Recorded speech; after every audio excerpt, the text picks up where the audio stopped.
ప్రియులరా బాగున్నారా? ఈ దినం ఈ మధ్యాహ్న కాల సమయంలో మీ మధ్యకు ఇలా రావడం ఎంతో సంతోషం. ప్రతిరోజు ఏదో ఒక రాజు చరిత్ర ద్వారా దేవుడు మిమ్మల్ని కలుసుకోవడానికి ఒక చక్కటి అవకాశాన్ని ఇస్తూ ఉన్నారు. అందుకు దేవదేవునికే మహిమ ఘనత ప్రభావాలు.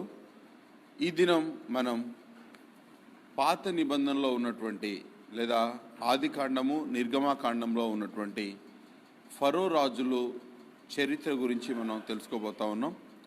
కాబట్టి దయచేసి ప్రతి ఒక్కరూ శ్రద్ధగా వినండి. ఫరో రాజుల గురించి తెలుసుకోవడానికి ముందు ఒక చక్కటి పాట మనం విందాం. తర్వాత మనం ఆ రాజుల యొక్క చరిత్రను మనం తెలుసుకుందాం. మా సంఘ సభ్యురాలైనటువంటి చెల్లి విజయ ఒక చక్కటి పాట ద్వారా దేవుని నామాన్ని మహింపరుస్తారు.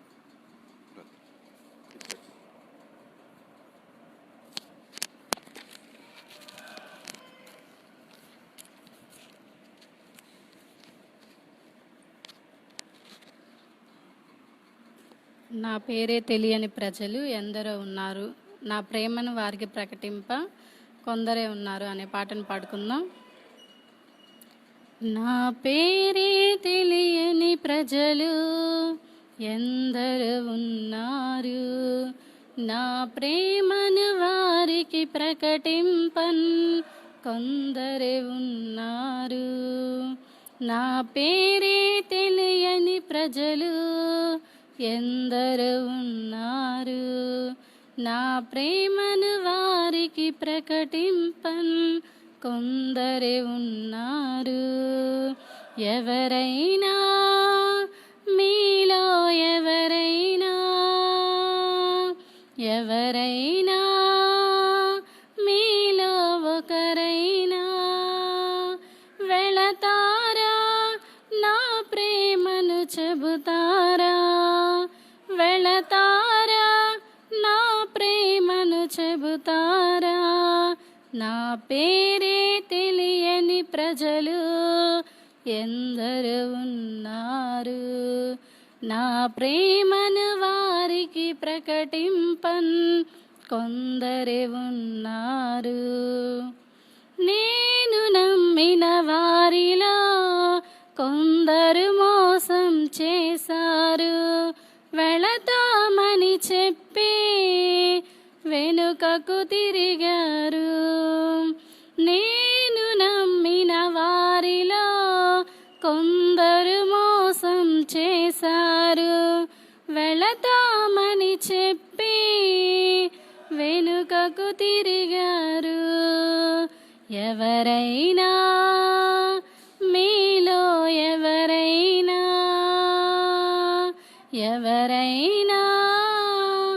మీలో ఒకరైనా వెళతారా, నా ప్రేమను చెబుతారా? వెళతారా, నా ప్రేమను చెబుతారా? నా పేరే తెలియని ప్రజలు ఎందరో ఉన్నారు, నా ప్రేమను వారికి ప్రకటింపన్ కొందరే ఉన్నారు. వెళ్ళగలిగితే మీరు తప్పక వెళ్ళండి, వెళ్ళలేకపోతే వెళ్ళే వారిని పంపండి. వెళ్ళగలిగితే మీరు తప్పక వెళ్ళండి, వెళ్ళలేకపోతే వెళ్ళే వారిని పంపండి. ఎవరైనా మీలో ఎవరైనా మీలో ఒకరైనా వెళతారా, నా ప్రేమను చెబుతారా? వెళతారా, నా ప్రేమను చెబుతారా? నా పేరే తెలియని ప్రజలు ఎందరో ఉన్నారు, నా ప్రేమను వారికి ప్రకటింపన్ కొందరే ఉన్నారు. నా పేరే తెలియని ప్రజలు ఎందరో ఉన్నారు, నా ప్రేమను వారికి ప్రకటింపన్ కొందరే ఉన్నారు.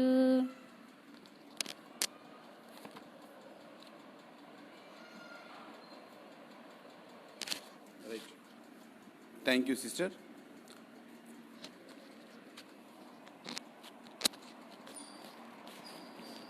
నా పేరే తెలియని ప్రజలు ఎందరో ఉన్నారు.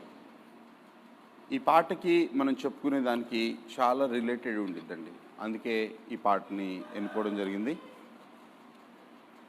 అబ్రహాము దేవుని ఎరుగని స్థితిలో ఉన్నప్పుడు, తన దేశంలో, తన బంధువుల మధ్యలో, తన యొక్క కుటుంబీకుల మధ్యలో తాను విగ్రహారాధనలో ఉన్నప్పుడు దేవుడు అబ్రహాముని అద్భుతంగా అక్కడి నుంచి పిలిచాడు.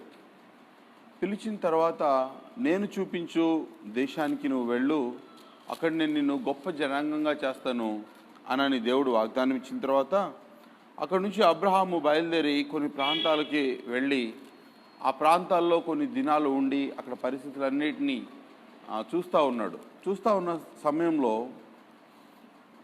అబ్రహాము ఆదికాండము 12వ అధ్యాయం 14వ వచనం నుంచి 20వ వచనం వరకు.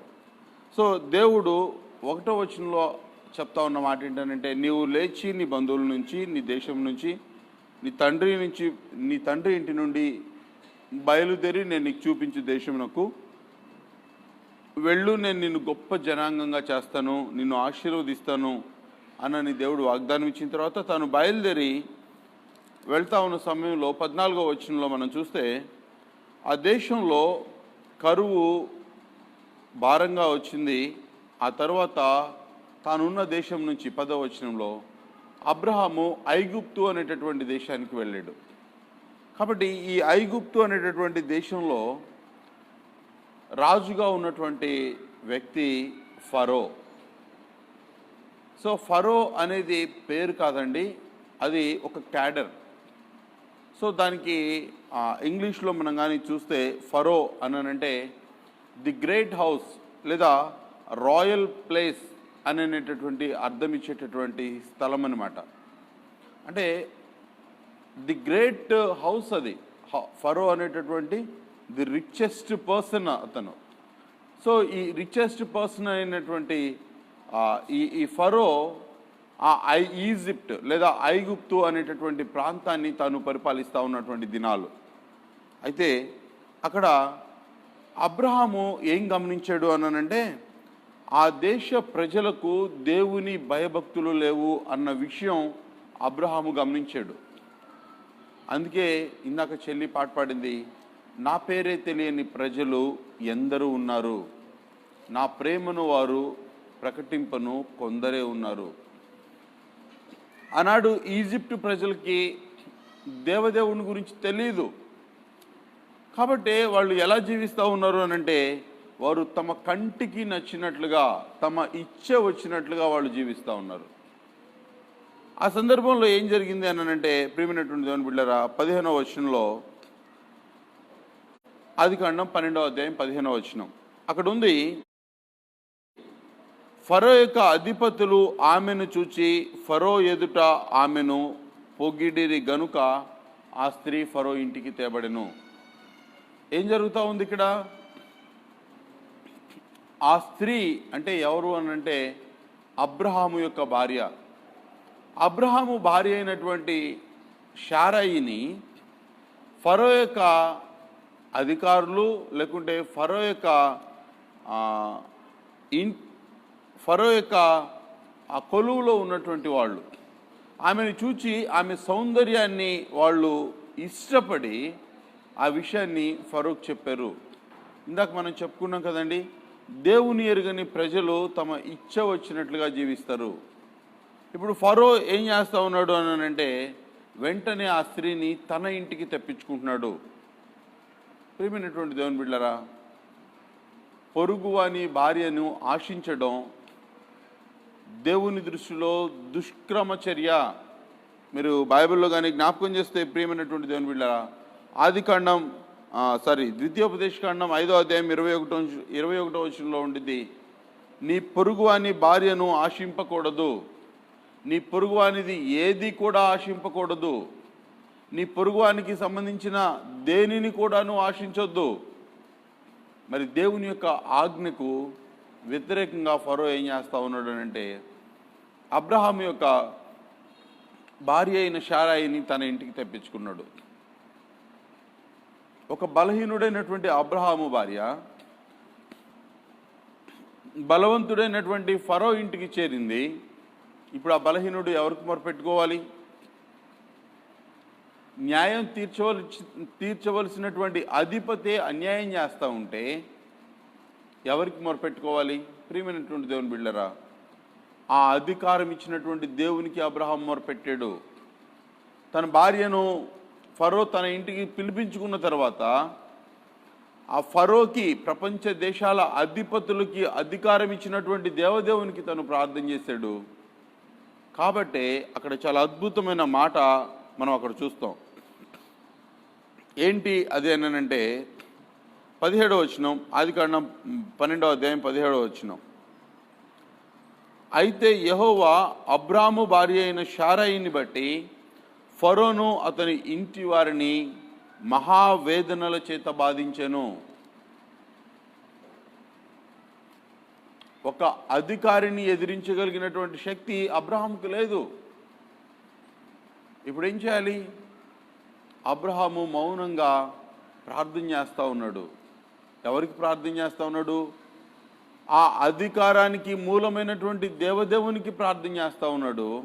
ఇప్పుడు ఆ అధికారం ఇచ్చినటువంటి దేవుడు ఇప్పుడు వెంటనే కార్యం చేస్తూ ఉన్నాడు. ప్రియమైనటువంటి దేవుని బిడ్డలారా, బలహీనులను బలపరిచేటటువంటి దేవుడు, దిక్కులేని వారి పట్ల వ్యాజ్యమాడేటటువంటి దేవుడు, వారి పక్షాన న్యాయం తీర్చగలిగినటువంటి దేవుడు. ఆ దేవుడు ఇప్పుడు ఫరోని ఎదిరించగలిగిన శక్తి అబ్రహాముకు లేదు. ఫరోని ఎదిరించగలిగిన శక్తి ఆ దగ్గరలో ఉన్నటువంటి ఎవరికీ లేదు.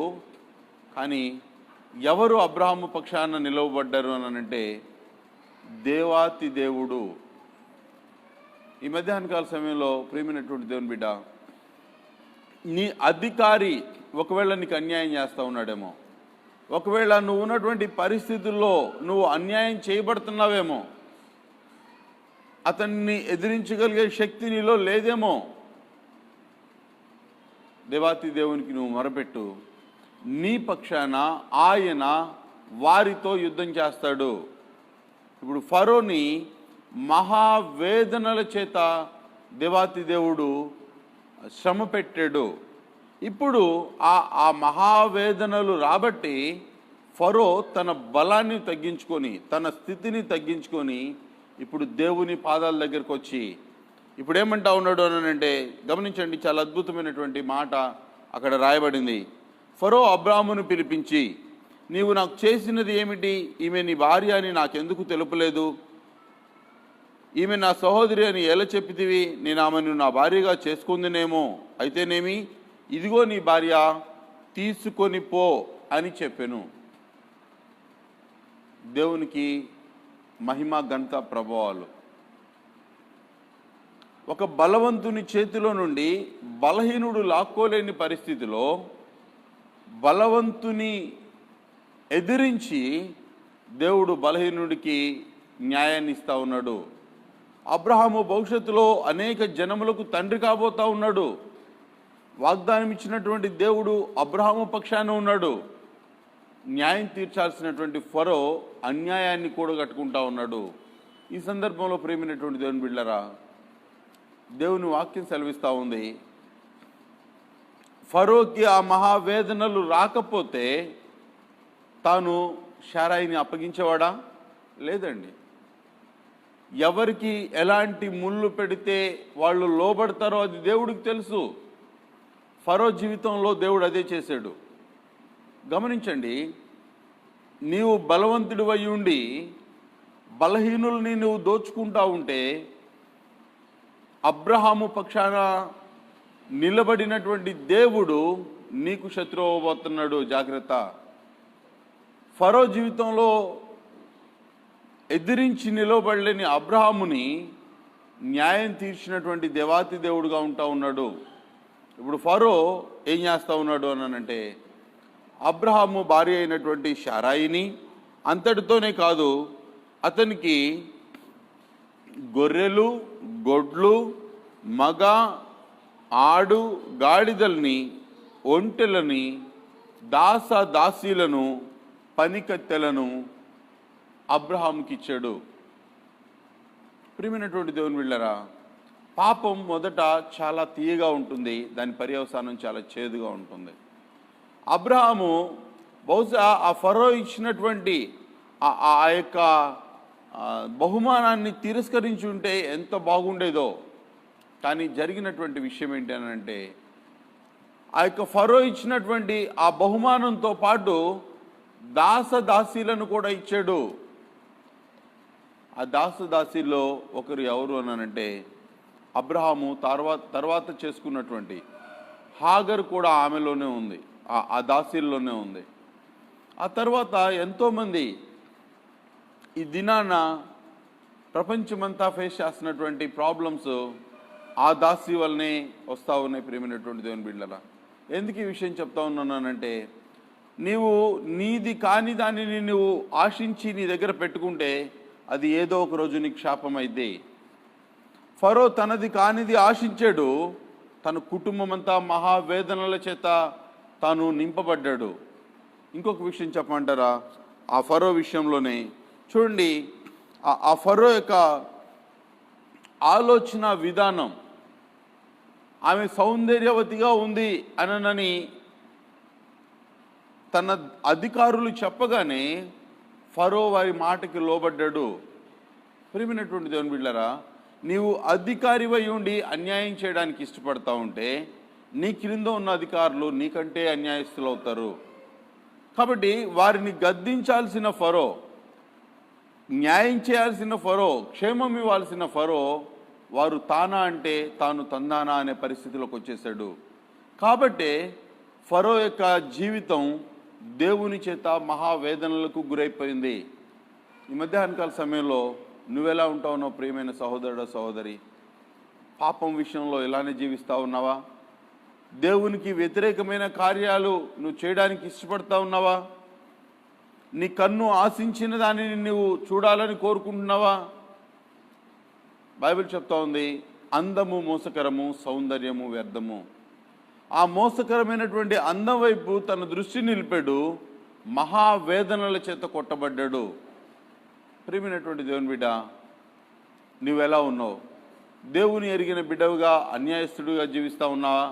దేవుని ఎరిగిన బిడ్డవుగా జీవిస్తూ అక్రమానికి పాల్పడుతూ ఉన్నావా? ఫరో అదే చేశాడు.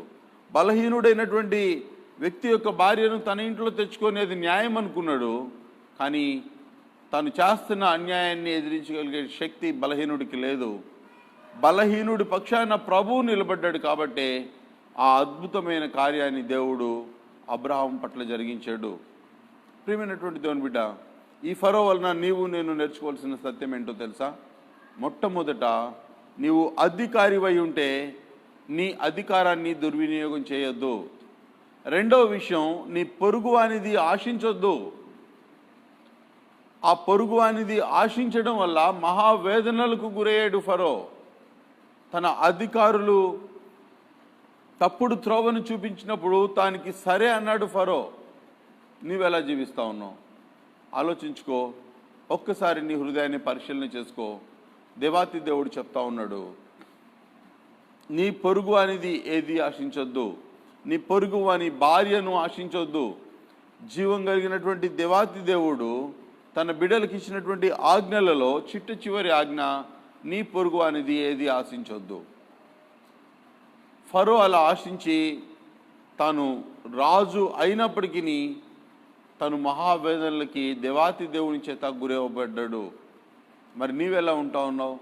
ఇప్పుడే ఫరోలో ఇంకొక గొప్ప గుణం మనం అక్కడ చూడొచ్చు.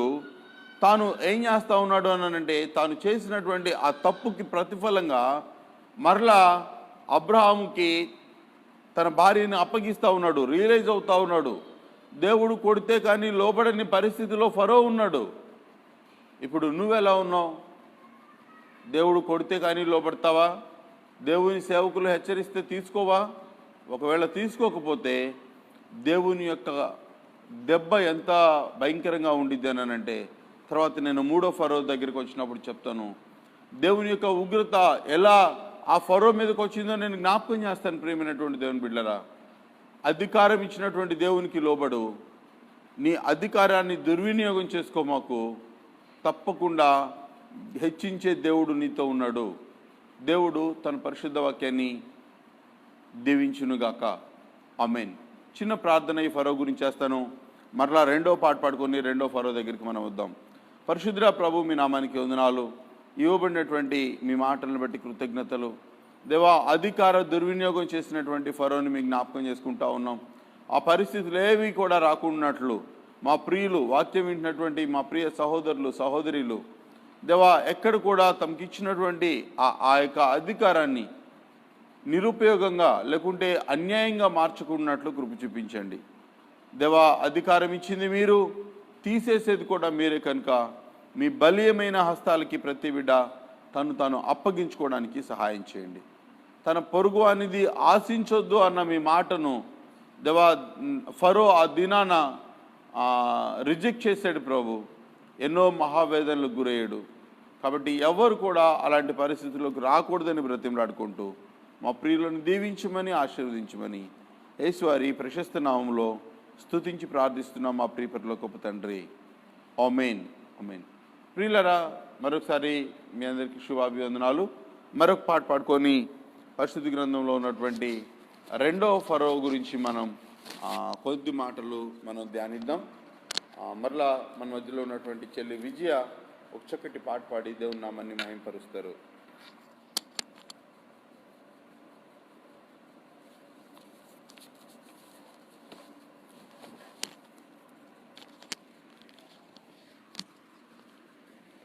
యుద్ధము యెహోవాదే అనే పాట పాడుకుందాం. యుద్ధము యెహోవాదే, యుద్ధము యెహోవాదే, యుద్ధము యెహోవాదే, యుద్ధము యెహోవాదే. రాజులు మనకెవ్వరు లేరు, శూరులు మనకెవ్వరు లేరు, రాజులు మనకెవ్వరు లేరు, శూరులు మనకెవ్వరు లేరు. సైన్యములకు అధిపతి అయిన యెహోవా మన అండ, సైన్యములకు అధిపతి అయిన యెహోవా మన అండ. యుద్ధము యెహోవాదే, యుద్ధము యెహోవాదే, యుద్ధము యెహోవాదే, యుద్ధము యెహోవాదే. వ్యాధులు మనలను కృంగదీసిన, బాధలు మనలను పడద్రోసిన, వ్యాధులు మనలను కృంగదీసిన, బాధలు మనలను పడద్రోసిన, విశ్వాసమునకు కర్త అయిన యేసయ్యా మన అండ, విశ్వాసమునకు కర్త అయిన యేసయ్యా మన అండ. యుద్ధము యెహోవాదే, యుద్ధము యెహోవాదే, యుద్ధము యెహోవాదే, యుద్ధము యెహోవాదే. ఎరికో గోడలు ముందున్న, ఎర్ర సముద్రము ఎదురైనా, ఎరికో గోడలు ముందున్న, ఎర్ర సముద్రము ఎదురైనా, అద్భుత దేవుడు మనకుండగా భయమేలా మనకింకా, అద్భుత దేవుడు మనకుండగా భయమేలా మనకింకా. యుద్ధము యెహోవాదే, యుద్ధము యెహోవాదే, యుద్ధము యెహోవాదే, యుద్ధము యెహోవాదే.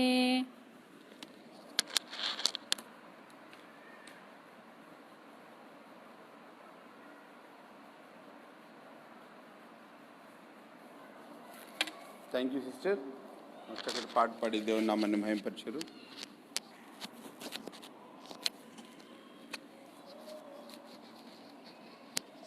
Thank you sister. చక్కటి పాట ద్వారా దేవుని నామాన్ని మహింపరిచారు. ప్రియమైనటువంటి దేవుని బిడ్డలారా, ఇప్పుడు మరలా మనం ఇంకొక రాజు దగ్గరికి వెళ్ళబోతా ఉన్నాం. ఈయన కూడా ఫరోనే. ఈయన ఆదికాండం చివరి భాగంలో ఉంటాడు. మీ అందరికి తెలుసు ఈ రాజు ఫరో. దేవుని యొక్క అత్యున్నత ప్రణాళికల్ని మనం ఊహించడం చాలా చాలా కష్టమండి. ఎందుకు అనంటే ఆయన అనంతుడైనటువంటి దేవుడు. ఆయన ఆలోచన ఏ మానవుడికి అందదు. మానవుడు అనుకుంటాడు నేను ఏదైనా సాధిస్తాను, నాకంతా తెలుసు అనుకుంటాడు. కాదండి, మానవుని యొక్క జ్ఞానం పరిమితమైనది. అపరిమితుడైనటువంటి దేవుని జ్ఞానానికి మానవుని జ్ఞానం ఏమాత్రము సరిపోదు. అలానూ చెప్పమంటారా? నేను మీకు బైబిల్లో నుంచి ఒక మాటను జ్ఞాపకం చేస్తాను. చూడండి, ఆదికాండం 15వ అధ్యాయం 13వ వచనం నేను చదువుతున్నాను, వినండి. ఈ మాట దేవుడు అబ్రహాముతో మాట్లాడుతూ ఉన్నాడు. ఆదికాండం 15వ అధ్యాయం 13వ వచనం. ఆయన నీ సంతతి వారు తమది కాని పరదేశమందు నివసించి ఆ దేశపు వారికి దాసులవుదురు. వారు 400 ఏండ్లు వీరిని శ్రమ పెట్టుదురు. వీరు ఎవరికి దాసులవుదురో ఆ జనమును నేనే తీర్పు తీర్చుదును. తరువాత వారు మిక్కిలి ఆస్తితో బయలుదేరి వచ్చెదరు.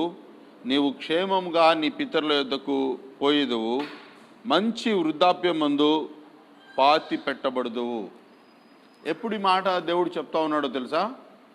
అబ్రహాముకు పిల్లలే పుట్టలేదు. అబ్రహామును రమ్మని పిలిచినటువంటి దేవుడు అబ్రహాము భవిష్యత్తు ఏంటో దేవుడు చెప్తా ఉన్నాడు. ఏమని? అబ్రహాంకి ఇంకా ఇస్సాకు పుట్టలేదు. దేవుడు అంటా ఉన్నాడు, నీ సంతతి వారు, నీకు పుట్టబోయేవారు పరదేశమందు నివసించి వారికి దాసులవుతారు. 400 సంవత్సరాలు వారు అంటే ఎవరు అనంటే ఇప్పుడు మనం చెప్పుకోబోయేటటువంటి ఈజిప్షియన్స్, ఫరో వారికి దాసులవుతారు. ఫరో వాళ్ళకి దాసులవుతారు. వారు వీరిని శ్రమ పెడతారు. అక్కడి నుంచి బలమైన జనాంగంగా వీళ్ళు బయటకు వస్తారు. చూడండి దేవుని యొక్క అత్యున్నతమైన ప్రణాళిక. ఇంకా పిల్లలు పుట్టలేదు. వారి భవిష్యత్తు ఎరిగిన దేవుడు, వారి పిల్లల పిల్లల పిల్లల భవిష్యత్తు ఎరిగిన దేవుడు అబ్రహాముతో చెప్తా ఉన్నాడు. అబ్రహాము చనిపోయాడు, వాగ్దానం చేసిన దేవుడు మాత్రం దాన్ని నెరవేర్చాడు. అందుకే మన దేవుడు వాగ్దానములను నెరవేర్చే దేవుడు. వాగ్దానాలను ఆయన నెరవేర్చే దేవుడుగా ఉంటా ఉన్నాడు. అందులో భాగంగా ఇప్పుడు అబ్రహాముకి ఇస్సాకు పుట్టాడు, ఇస్సాకుకి యాకోబు పుట్టాడు, యాకోబుకి 12 మంది కుమారులు పుట్టారు. ఆ 12 మందిలో 11వ వాడైనటువంటి యోసేపు, 12వ వాడైనటువంటి బెన్యామీను. సో వీళ్ళిద్దరూ రాహేలుకు పుడతారు. ప్రియమైనటువంటి దేవుని బిడ్డలారా, వీళ్ళిద్దరిలో 11వ వాడైనటువంటి యోసేపు అనంటే తన తండ్రికి చాలా చాలా ఇష్టం. అయితే యోసేపు గురించి బైబిల్లో ఒక చక్కటి మాట రాయబడి ఉండిద్ది. ఏంటి అనంటే, చెడుతనమును అసహించుకునేవాడు యోసేపు. తన అన్నల చెడుతనమును యోసేపు తన తండ్రి దగ్గరికి తీసుకొని వచ్చేవాడు. చిన్నప్పటి నుంచే యోసేపుకి ఒక చక్కటి అలవాటు వాళ్ళ తల్లిదండ్రులు నేర్పించారు. ఏంటి అది అనంటే, చెడుతనమును అసహించుకోవడం. ప్రియమైనటువంటి దేవుని బిడ్డలారా, ఎప్పుడైతే చెడుతనాన్ని అసహించుకున్నాడో కామన్గా జరిగేదే. ఏంటిది అనంటే, ఎవరైనా న్యాయం వైపు నిలవబడితే వేలెత్తి చూపించే వాళ్ళు 10 మంది ఉంటారు. ఆ 10 మందిలో బయట వాళ్ళు ఉంటే వేరే, కానీ యోసేపు జీవితంలో అన్నదమ్ములే ఉన్నారు. మిగతా 10 అన్నవాళ్లే యోసేపును వేలెత్తి చూపిస్తూ ఉన్నారు. కలలు కనేవాడు వస్తున్నాడు, వాడిని మనం ఎలాగైనా వదిలించుకోవాలి. వాళ్ళ అన్నదే తడువు. తన అన్నవాళ్ళు యోసేపు మీద ఒక కుట్ర చేసి ఫిలిస్తీయులకి అమ్మేసేస్తారు. ఫిలిస్తీయులు వెళ్తా వెళ్తా ఐగుప్తీయులకి అమ్మేసేస్తారు బానిసలుగా. ఐగుప్తీయుల్లో ఒక ఇంట్లో తాను బానిసగా ఉంటాడు. ప్రేమైనటువంటి దేవుని బిడ్డలారా, అక్కడి నుంచి యోసేపు యొక్క జీవితాన్ని మనం చూడవచ్చు. చాలా అద్భుతమైన మాటలు అక్కడ రాయబడినటువంటి పరిస్థితులు మనం చూస్తాం. దేవుడు ఎప్పుడో అబ్రహాముకు సెలవు ఇచ్చాడు. ఏమని? అయ్యా, నీ సంతతి వారు ఐగుప్తులో లేకుంటే పరదేశమందు బానిసలుగా బ్రతుకుతారు. వారు 400 సంవత్సరాలు వీరిని కఠినంగా బాధ పెడతారు. అక్కడి నుంచి బలమైన జనాంగంగా నేను తీసుకొస్తాను. మరి ఆ ఐగుప్తు పరిస్థితులు ఎలా ఉన్నాయి అనంటే చూడండి, ఐగుప్తు పరిస్థితులు ఎలా ఉన్నాయి. దేవుని యొక్క అత్యున్నతమైనటువంటి ప్రణాళికలో, దేవుని యొక్క ఉద్దేశములో ఎంత ప్రణాళికని దేవుడు మానవుల పట్ల కలిగి ఉన్నాడో చూద్దాం. ప్రియమైనటువంటి దేవుని బిడ్డలారా, ఒకసారి ఆదికాండంలో నుంచి నేను కొన్ని మీకు జ్ఞాపకం చేస్తాను. చూడండి, ఆదికాండము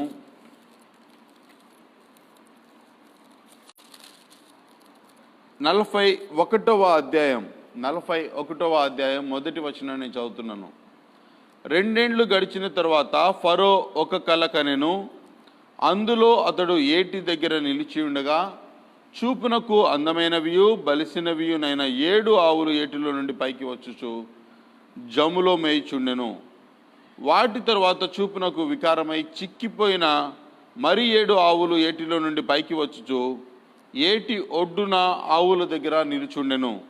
అప్పుడు చూపునకు వికారమైన చిక్కిపోయిన ఆవులు చూపునకు అందమైన బలిసిన ఆవులను తినివేయిచుండెను. ఇంతలో ఫరో మేలుకొనెను. ప్రియమైనటువంటి దేవుని బిడ్డలారా, యోసేపు ఆ రాజ్యానికి అమ్మబడ్డాడు. అక్కడ బానిసగా బ్రతుకుతూ ఉన్నాడు. కొన్ని చేయని తప్పులకి తాను జైలులో శిక్ష అనుభవిస్తూ ఉన్నాడు.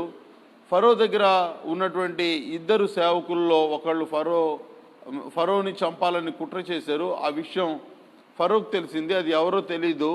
కాబట్టి ఆ 2 జైల్లో వేయించాడు. ఆ 2కి కళలు వచ్చాయి. ఆ కళల యొక్క భావం యోసేపు చెప్పాడు. యోసేపు ఏ భావం అయితే చెప్పాడో ఆ భావం అక్కడ నెరవేరింది. ఆ తర్వాత వాళ్ళలో కుట్ర చేసిన వాడు ఉరితీయబడ్డాడు. 2వ వాడు మరలా ఉద్యోగానికి పిలువబడ్డాడు. ఇప్పుడు ఫరోకి కళ వస్తూ ఉంది. ఏంటి ఆ కళ? బలమైనటువంటి ఆవులు ఉన్నాయి, అవి జమ్ములో మేస్తూ ఉన్నాయి. బలహీనమైనటువంటి ఆవులు ఒడ్డున ఉన్నాయి, ఇవి బలమైనటువంటి ఆవుల్ని తినేస్తూ ఉన్నాయి. ఇదేం కళ అండి? బలమైనటువంటి వ్యక్తి బలహీనుడైన వాడిని జయించడం చాలా ఈజీ, కానీ ఇక్కడ వ్యతిరేకంగా జరుగుతూ ఉంది. బలహీనమైనటువంటి ఆవులు బలమైనటువంటి ఆవుల్ని తినేస్తూ ఉన్నాయి. ఫరోకు భయం వచ్చింది. లేచాడు, చూశాడు, ఏంటి ఇది అని అనుకున్నాడు. మరలా పండుకున్న తర్వాత మరలా అలాంటి కళే వచ్చింది.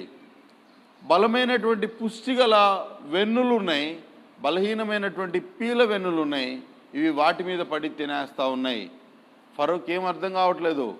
తన దేశంలో ఉన్నటువంటి శకునగాండ్రను అందరినీ పిలిపించాడు, జ్ఞానుల్ని అందరినీ పిలిపించారు. కానీ ఎవరు కూడా దాని భావం చెప్పలేకపోయారు.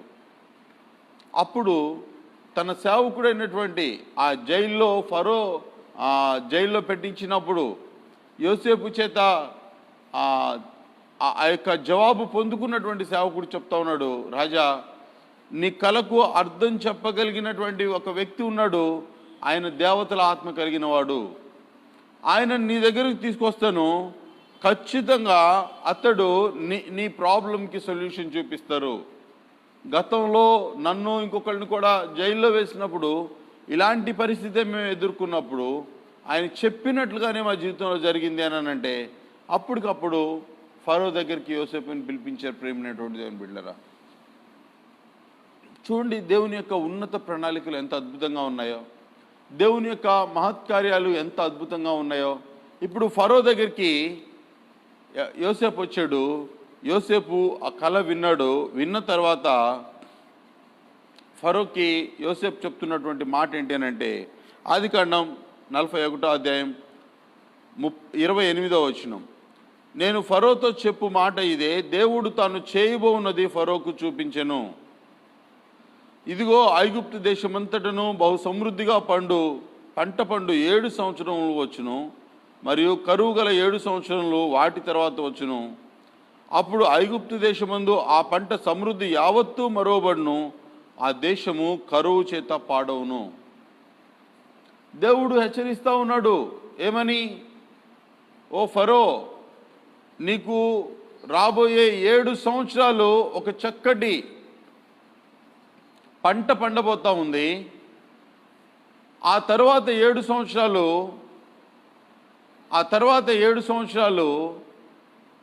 కరువు రాబోతా ఉంది.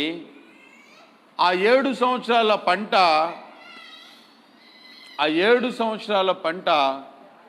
ఆ తర్వాత కరువులో నీ దేశం నాశనం అయిపోబోతా ఉంది. దేవుడు ఒకసారి కాదు ఫరో 2 సార్లు హెచ్చరిస్తూ ఉన్నాడు. నిజంగా ఈ ఫరో జ్ఞాని అండి. సమయస్ఫూర్తిని ఉపయోగించాడు. తాను రాజుని అనేటటువంటి గర్వాన్ని విడిచాడు. సమస్యకు పరిష్కారం కావాలి అనుకొని కోరుకున్నటువంటి ఫరో. వెంటనే ఆ ఫరో ఏమంటా ఉన్నాడో తెలుసా? యోసేపు, నీ వలే జ్ఞాన వివేక ఆత్మలు కలిగిన వాళ్ళు ఇంకెవరుంటారు? కాబట్టి పేరుకి నేను మాత్రమే ఫరోని, కానీ రూలింగ్ అంతా నువ్వు చెయ్యి. నీకు తెలియకుండా ఎవడు తన చేతిని ఆడించకూడదు. నీకు తెలియకుండా ఎవడు తన మడిమెను ఎత్తకూడదు. నువ్వు ఏది చెబితే అదే శాసనం. ఏంటండి దేవుని యొక్క అద్భుత కార్యం? ఒక బానిసగా వెళ్ళినటువంటి యోసేపు ఆ దేశాన్ని పరిపాలించేటటువంటి ఆధిక్యతలోకి తాను ఎలా రాగలిగాడు? ఫరోకి దేవుడిచ్చిన జ్ఞానం. ప్రియమైనటువంటి దేవుని బిడ్డలారా, తెలివిగల నాయకుడివై యుద్ధం చేయి. చాలామంది తమ యొక్క బలాన్ని బట్టి అతిశయిస్తారు. కానీ ఫరో తన జ్ఞానాన్ని దేవుని బిడ్డకి అప్పచెప్పి తన రాజ్యాన్ని కాపాడుకున్నటువంటి మంచి జ్ఞానిగా ఉన్నాడండి. ఈనాడు ఎంతమంది ఇలాంటి పరిస్థితిలో ఉన్నారు? ప్రేమైనటువంటి దేవుని బిడ్డలారా, ఒక సామాన్యుడు ఇచ్చినటువంటి ఆలోచన మంచిదైనా తీసుకోగలిగినటువంటి అధికారులు ఈ దినాల్లో ఎవరున్నారు? కానీ ఆ ఫరో ఉన్నాడండి. కాబట్టి ఈ ఫరోని మనం అప్రిషియేట్ చేయొచ్చు. తన దేశాన్ని కాపాడుకోవడం కోసం తన అధికారాన్ని ఇంకొక వ్యక్తికి ఇవ్వగలిగినటువంటి స్టఫ్ కలిగినటువంటి వ్యక్తి ఫరో. ప్రేమైనటువంటి దేవుని బిడ్డలారా, ఇప్పుడున్న పరిస్థితులు మీరు గమనించండి. మన దేశం అల్లకల్లోలమైపోతూ ఉంది. కరోనా కష్టకాలంలో ఎన్నో ఇబ్బందికరమైన పరిస్థితులు, చుట్టుప్రక్కల ఆక్సిజన్ అందని పరిస్థితులు, రెమిడిసివిర్ అనేటటువంటి ఇంజెక్షన్ అందని పరిస్థితులు, హాస్పిటల్లో బెడ్లు దొరకని పరిస్థితులు. ఎందుకు ఈ పరిస్థితి వచ్చిందో తెలుసా? కరప్షన్ ఎక్కువైపోయింది. ప్రపంచ దేశాల నుంచి ఆక్సిజన్ వస్తూ ఉంటే ఆ ఆక్సిజన్ని బ్లాక్ మార్కెట్లో అమ్ముకునేటటువంటి నాయకులు ఎక్కువైపోయారు. రీసెంట్గా బీజేపీ ఎంపీ 10,000 రెమిడిసివిర్ ఇంజెక్షన్లు తాను దాచుకున్నట్లుగా, వాటిని బ్లాక్ మార్కెట్లో అమ్మడానికి తాను ఇష్టపడినట్లుగా మనం న్యూస్లో కూడా చూస్తూ వచ్చాం. దేశం ఏమైనా పర్వాలేదు, ఎలా నాశనమైపోయినా పర్వాలేదు, నేను నా కుటుంబం బాగుంటే చాలు అనుకునేటటువంటి నాయకులు ఉన్నంతకాలం దేశం నాశనమే అయిపోద్ది. కానీ ఈ ఫరో అలాంటి వాడు కాదండి. అధికారం నా చేతిలో లేకపోయినా నా దేశాన్ని ఈ విపత్తు నుంచి తప్పించగలిగినటువంటి నాయకుడికి నేను పగ్గాలు ఇవ్వాలి అని ఆశ కలిగినటువంటి వ్యక్తి ఫరో. ప్రియమైనటువంటి దేవుని బిడ్డలారా, ఇలాంటి నాయకులు చాలా తక్కువ మందిగా కనిపిస్తూ ఉంటారు. కాబట్టి ఈ ఫరోని మనం చాలా మంచి వ్యక్తిగా, లేకుంటే చాలా వైజ్ పర్సన్గా మనం చూడొచ్చు. ఎప్పుడైతే యోసేపుకి ఆ భాగ్యాన్ని ఇచ్చాడో, ఆ రూలింగ్ అథారిటీ ఇచ్చాడో యోసేపు చాలా అద్భుతంగా రూల్ చేయగలిగాడు.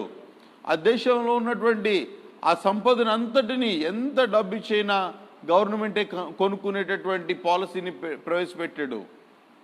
ప్రజలందరూ అమ్మేశారు, తమ యొక్క ధనాన్ని హెచ్చు రేట్లకి గవర్నమెంట్కి అమ్మేశారు, అయినా కొనేశారు.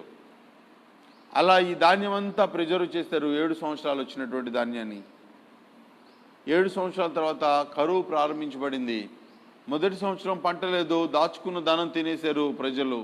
రెండో సంవత్సరం పంట లేదు, అక్కడ ఇక్కడ ఉన్నటువంటి ధాన్యాన్ని తినేసేసారు. మూడో సంవత్సరం వచ్చేసరికి కరువు భారమైపోయింది. ఇప్పుడు పరిగెత్తుకుంటా యోసేపు దగ్గరికి వస్తూ ఉన్నారు. యోసేపు, నీవే మమ్మల్ని కాపాడాలి, యోసేపు నువ్వే మమ్మల్ని రక్షించాలి. అప్పుడు ఫరో యోసేపు మీకు ఎలా చెప్తాడో అలా చేయండి. యోసేపు అంటా ఉన్నాడు, ధాన్యాన్ని కొనుక్కోవడానికి మీ దగ్గర ఉన్న డబ్బులు తీసుకోనండి. దేశంలో ఉన్న సంపద అంతా ఫరోది అయిపోయింది.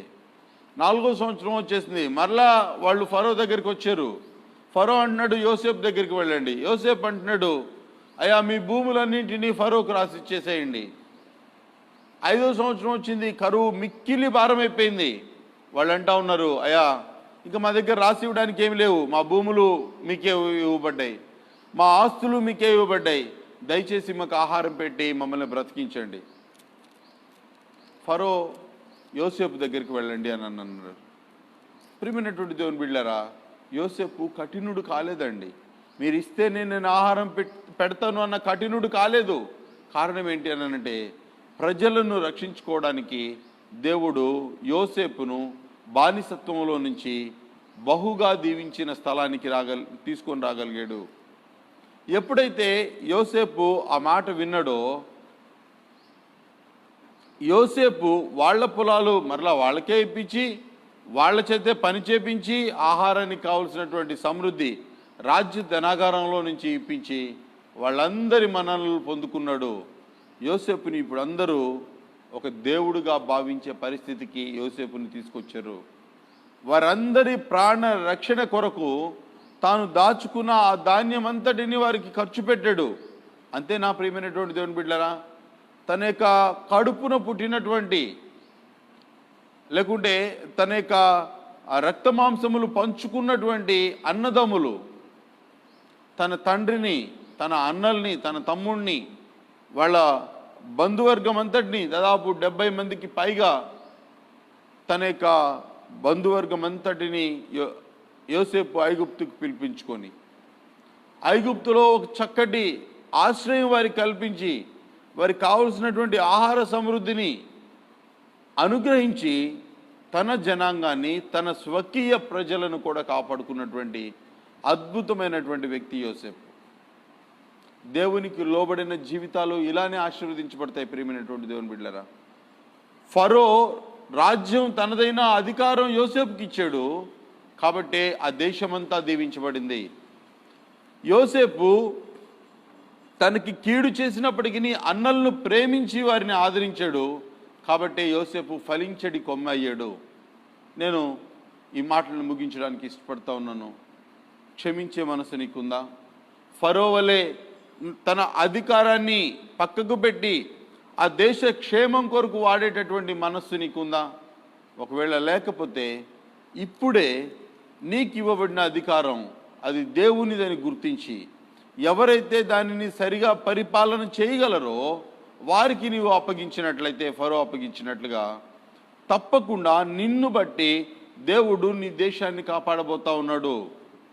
ఈనాడు ఎంత మెడికల్ మాఫియా జరుగుతూ ఉందండి, ఎంతగా ఆక్సిజన్ బెడ్స్ లేక అల్లాడిపోతూ ఉన్నారు, ప్రజలు చచ్చిపోతూ ఉన్నారు. ప్రియమైనటువంటి దేవుని బిడ్డలారా, అవినీతి రాజ్యం వెళ్తూ ఉంది. అవినీతికి ప్రతి అధికారి లోబడిపోయాడు కాబట్టి పదే పదే పదే పదే శవాల కుట్టలు పడిపోతూ ఉన్నాయి. ఫరో అలా ఇష్టపడలేదండి. నా అధికారం ఎవరి చేతిలో ఉన్నా కూడా నా ప్రజలు బాగుంటే చాలు అని అనుకున్నాడు. కాబట్టే ఈరోజు ఆ ఐగుప్తుని మనం చరిత్ర పుటల్లో చూడగలుగుతా ఉన్నాం. తన అధికారాన్ని దుర్వినియోగం చేయకుండా సద్వినియోగం చేసుకున్నటువంటి ఒక మంచి వ్యక్తి ఫరో. మరి నీకు ఇవ్వబడిన అధికారాన్ని, నీకు ఇవ్వబడినటువంటి తలాంతుల్ని నువ్వు ఉపయోగించుకుంటున్నావా? ఉపయోగించుకోలేకపోతే ఇప్పుడే దేవుని అధికారం కిందకి రా. నిన్నటి దినాన్ని కూడా మనం చూసాం సామెతల గ్రంథంలో, నీ స్వబుద్ధిని ఆధారం చేసుకొనక నీ పూర్ణ హృదయంతో యెహోవా యందు నమ్మకం ఉంచు, అప్పుడు ఆయన నీ త్రోవలని సరళం చేసే దేవుడుగా ఉంటా ఉన్నాడు. నీ సొంత జ్ఞానాన్ని పక్కన పెట్టు, దేవుని జ్ఞానానికి నువ్వు అవకాశం ఇయ్యి. ఫరో ఇచ్చినట్లుగా నిన్ను నువ్వు సబ్మిట్ చేసుకో. యోసేపు లాంటి వ్యక్తుల్ని రూలింగ్లోకి తీసుకొస్తారు.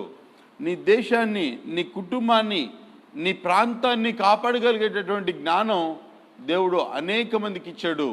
వారిని ఉపయోగించుకో.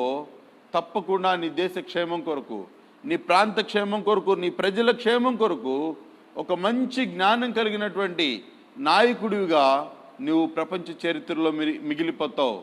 ఫరో గురించి ఇప్పుడు ఎవరు చెప్పినా కూడా ఆయన ప్రపంచ చరిత్రలో ఒక మంచి రాజుగా మిగిలిపోయాడు. తన దేశాన్ని కాపాడుకున్నటువంటి వైజ్ మెన్గా మిగిలిపోయాడు. మరి నువ్వెలా ఉన్నావు? నీకు ఇవ్వబడిన అధికారాన్ని నువ్వు ఎలా ఉపయోగించుకుంటున్నావు? ఏ ఏ పరిస్థితులను బట్టి నువ్వు తప్పిపోతా ఉన్నావు? ఎవరు ఎట్లా పోతే నాకెందుకు, నేను నా కుటుంబం బాగుండు అని లంచాలతో నింపబడతా ఉన్నావా? ప్రియమైనటువంటి దేవుని బిడ్డ, దేవుడు నేను హెచ్చరిస్తూ ఉన్నాడు. నువ్వు సంపాదించిన ప్రతి సంపాదన ఆ దినాన ఆ బరేలి దగ్గర వదిలిపెట్టాల్సిందే.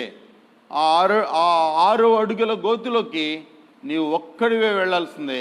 నీ సంపాదన అంతా అక్కడ విడిచిపెట్టాల్సిందే. మరి ఏం నీతో పాటు తీసుకెళ్తావు? నువ్వు ప్రభువుతో జీవించిన నీ జీవితం నువ్వు దేవునితో నువ్వు తీసుకెళ్తావు. కాబట్టి నా మాటలు నేను ముగిస్తున్నాను. గమనించుకోండి, ఎలాంటి పరిస్థితుల్లో నువ్వు ఉన్నావు, ఎక్కడ నీ అధికారాన్ని దుర్వినియోగం చేసుకుంటున్నావు, ఎక్కడ నీవు నీ అధికారాన్ని అవినీతికి అప్పగించుకుంటున్నావు పరిశీలించుకో. ప్రభుకి నిన్ను నీవు అప్పగించుకో. ప్రార్థన. పరిశుద్ధుడా ప్రభు, మీ నామానికి వందనాలు. ఘనమైన తండ్రి, మరొకసారి మీ కృతజ్ఞతలు చెల్లిస్తూ ఉన్నాను. ఈ 2వ ఫరో అయినటువంటి దేవా, ఈ ఫరో గురించి మేము ధ్యానిస్తూ ఉన్నప్పుడు నిజంగా ప్రభు దేవా, తన దేశ క్షేమం కొరకు తన అధికారాన్ని కూడా మార్చడానికి తాను ఇష్టపడినటువంటి ఒక మంచి వ్యక్తిగా, ఒక మంచి జ్ఞానిగా ఈ ఫరో ఉంటా ఉన్నాడు. నైనా దేవా, మా దేశ అధికారులు అలాంటి పరిస్థితిలో లేక ఈ దినాన మా భారతదేశం తల్లడిల్లిపోతూ ఉంది. దేవా, మరణ మృదంగం మా దేశంలో మ్రోగుతూ ఉంది. దయచేసి అధికారులకి జ్ఞానం ఇవ్వండి. ఈ ఫరోకి ఇచ్చినటువంటి ఆ మంచి తలంపులు వారి జీవితాల్లో కూడా మీరు దయచేయండి. దేశ క్షేమం కొరకు మేము మీ పాదాల దగ్గరికి వస్తూ ఉన్నాం. ఎవరు కూడా ఈ కరోనాతో చచ్చిపోకున్నట్లు కృప చూపించండి. ఆనాడు కరువుతో చచ్చిపోవలసిన తన ప్రజలను జ్ఞానంతో కాపాడుకున్న ఫరో వలె మా అధికారులు ఉండడానికి సహాయం చేయండి. యేసువారి ప్రశస్త నామంలో స్తుతించి ప్రార్థిస్తున్నాం మా ప్రియపరుల గొప్ప తండ్రి. ఆమేన్. రైట్ ప్రియులరా, మరొకసారి దేవుని నామంలో మీకు శుభాభివందనాలు. మరొక పాట పాడుకొని 3వ ఫరో అయినటువంటి ఫరో దగ్గరికి మనం వెళ్ళబోతా ఉన్నాం. ప్రియమైన చెల్లి విజయ వచ్చి మరలా ఒక చక్కటి పాట ద్వారా దేవుని నామాన్ని మహింపరుస్తుంది.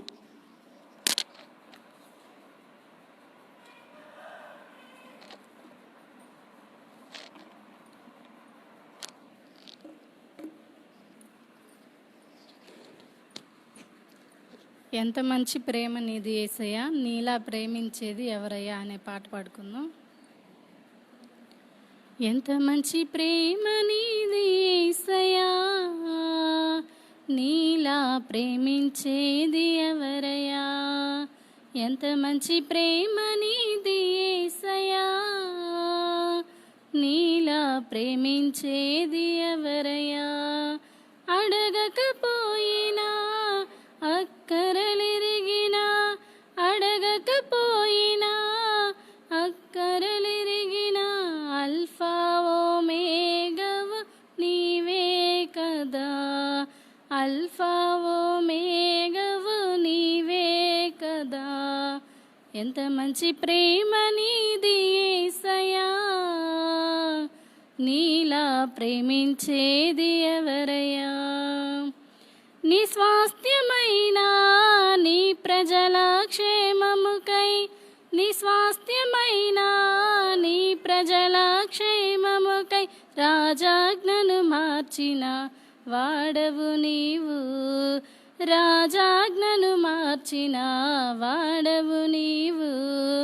రాజులను మార్చిన రారాజువు, రాజులను కూల్చిన జయశాలివి. రాజులను మార్చిన రారాజువు, రాజులను కూల్చిన జయశాలివి. యేసయ్యా నీ ప్రేమే మధురం, యేసయ్యా నీ కృపయే అమరం.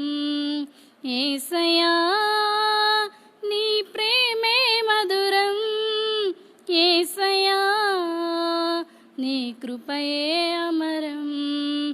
ఎంత మంచి ప్రేమ నీది యేసయ్యా, నీలా ప్రేమించేది ఎవరయ్యా.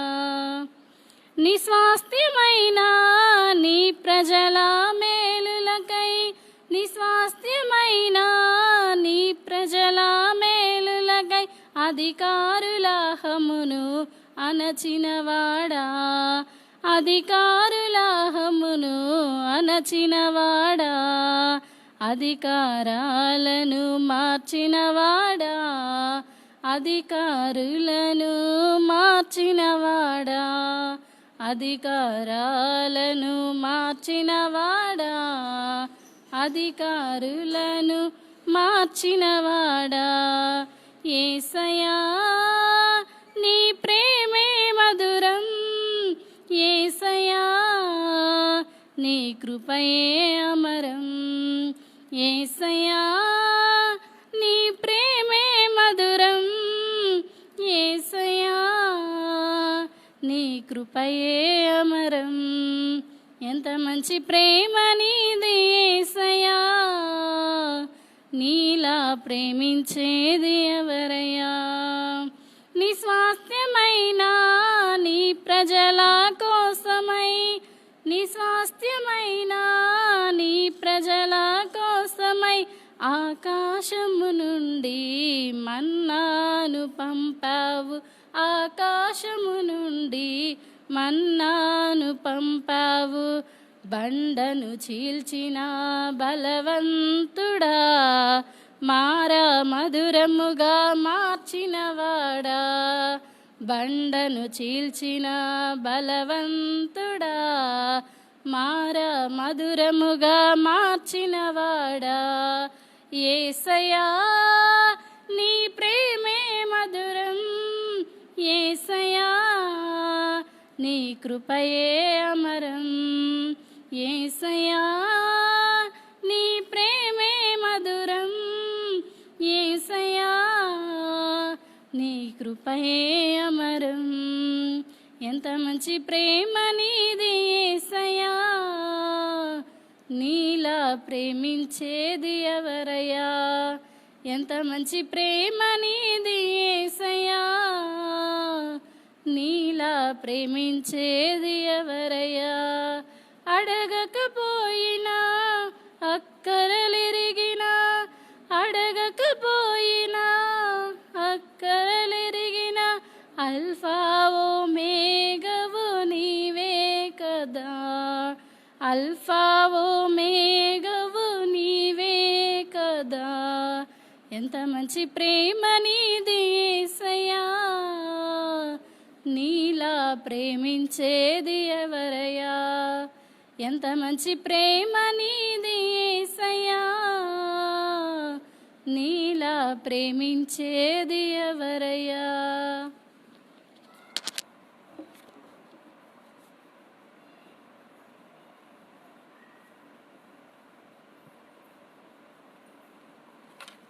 Praise the Lord. దేవుని నామానికి మహిమ కలుగును గాక. ప్రియమైనటువంటి దేవుని బిడ్డలారా,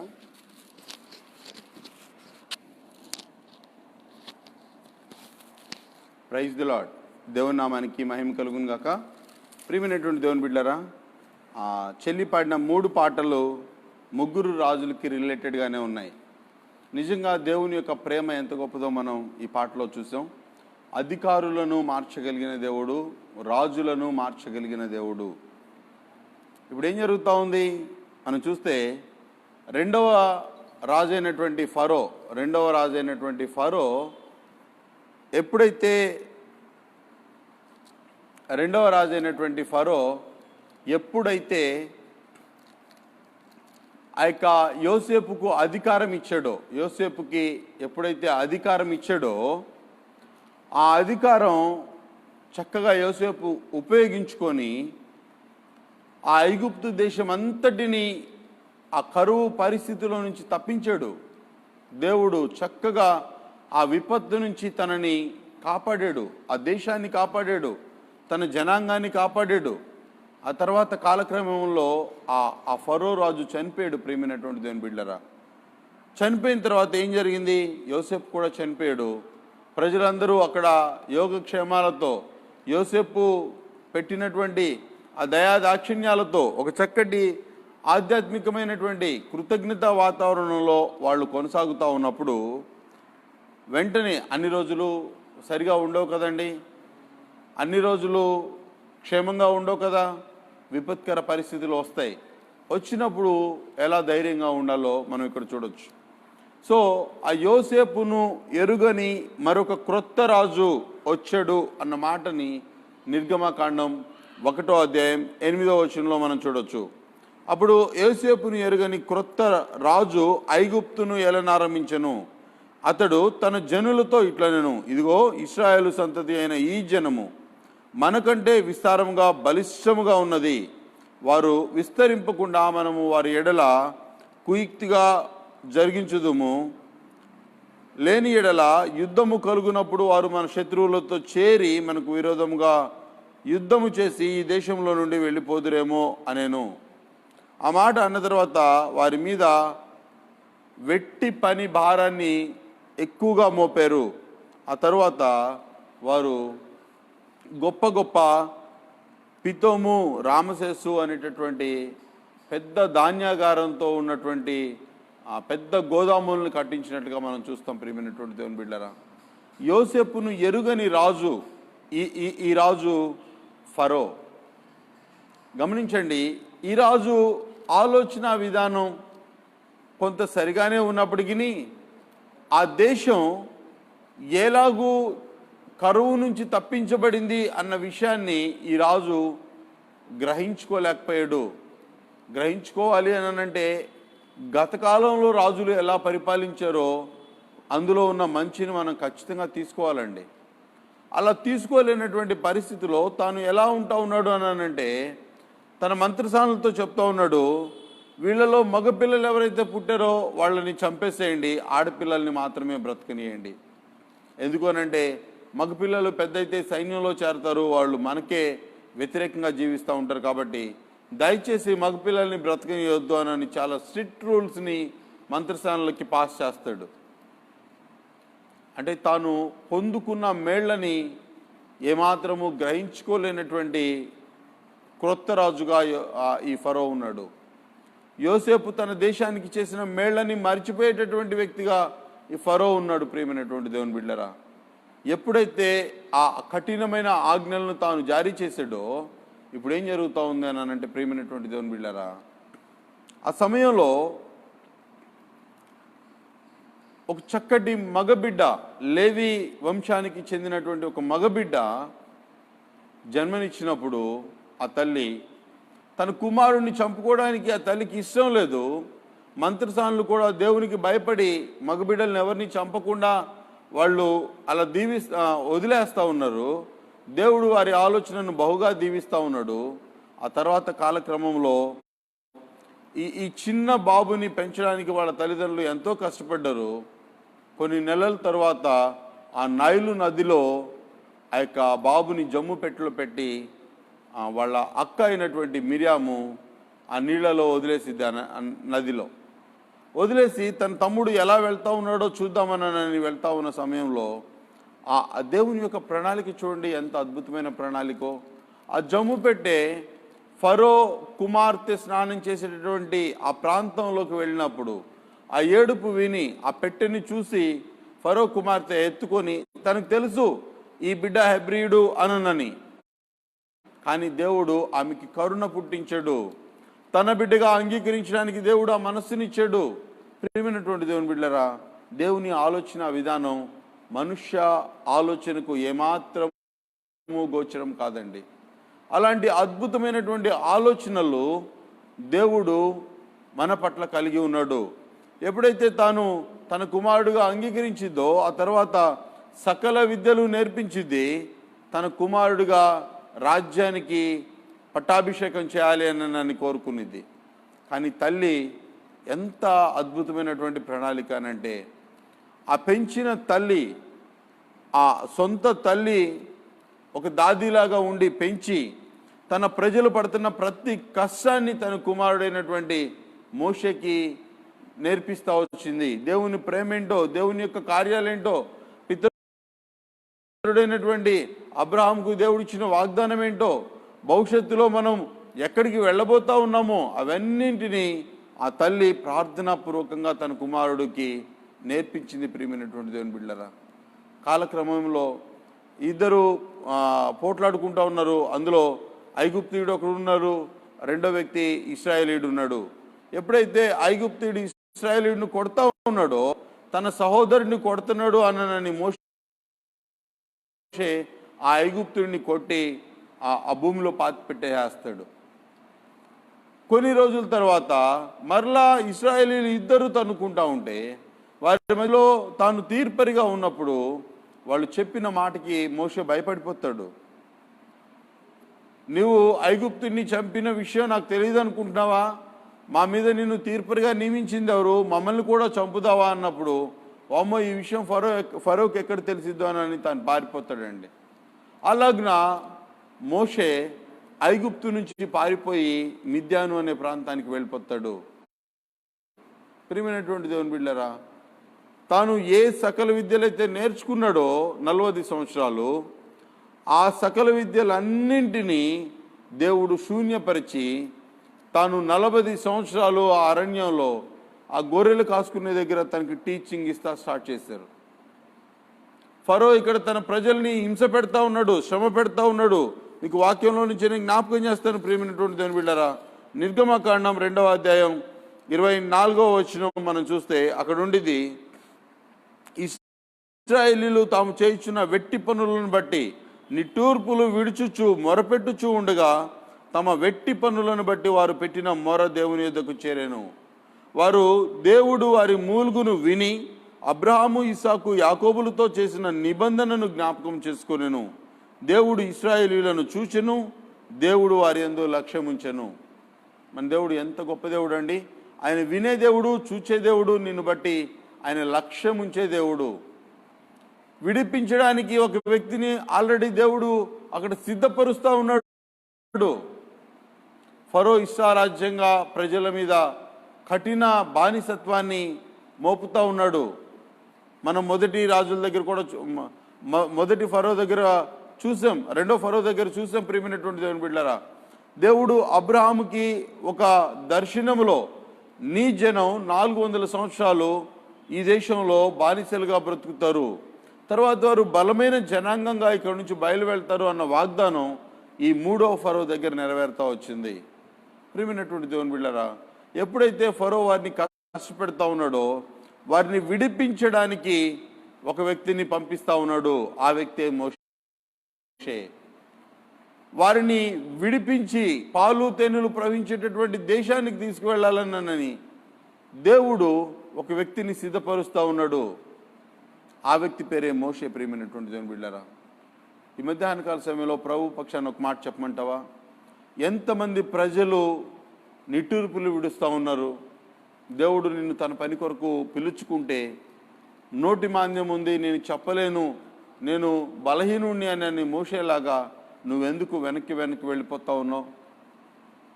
అలా వెళ్ళిపోతా ఉన్న మోషేని మరలా దేవుడు బలపరిచి ఎక్కడ తాను బలహీనుడని చెప్పుకున్నాడో అదే ఫరోకి దేవుడుగా మోషే మారిపోయాడు. ప్రేమైనటువంటి దేవుని బిడ్డలారా, ఫరోకి దేవుడు అంటూ ఉన్నాడు అని అంటే అది మోషే అనే మాటని మనం నిర్గమకాండంలో చూడవచ్చు.